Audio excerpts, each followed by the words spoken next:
السلام علیکم ورحمۃ اللہ وبرکاتہ۔ میرے پیارے اسٹوڈنٹ، کیسے ہیں آپ تمام حضرات؟ اسٹوڈنٹ، آپ کا ایگزام آنے والا ہے اور آپ لوگوں کو یہ شکایت رہتی ہے کہ جب ایگزام قریب آتا ہے، ایگزام شروع ہونے والا ہوتا ہے، مجھے بہت ڈر لگتا ہے کہ میں کس طریقے سے ایگزام حال میں ایگزام لکھوں۔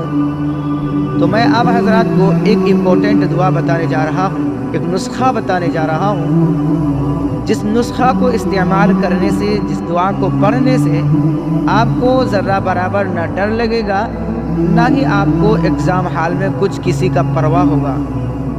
تو آپ کو سب سے پہلے کیا کرنا ہے وہ یہ ہے کہ آپ جس دن یعنی ایگزام دینے جائیں گے، یعنی جس دن آپ کا ایگزام ہوگا، ایگزام حال جانے سے پہلے آپ 2 رکعت نماز صلاۃ الحاجات پڑھ لیں۔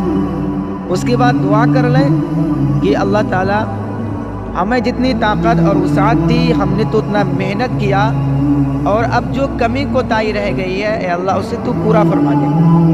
اور آپ کے پاس جو 150 روپیہ ہو اس کو آپ اللہ کی راہ میں دان کر دیں، صدقہ کر دیں۔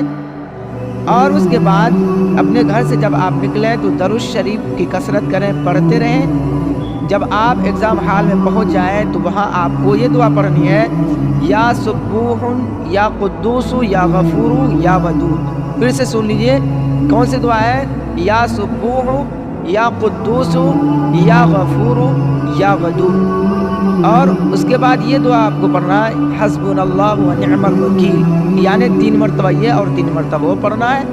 باقی اس کے بعد آپ کو درود شریف پڑھتا ہی رہنا ہے جب تک کہ آپ کے ہاتھ میں ایگزام پیپر نہ آ جائے، اس وقت تک آپ کو درود شریف کی کثرت کرنا ہے، یعنی آپ کو پڑھنا ہے۔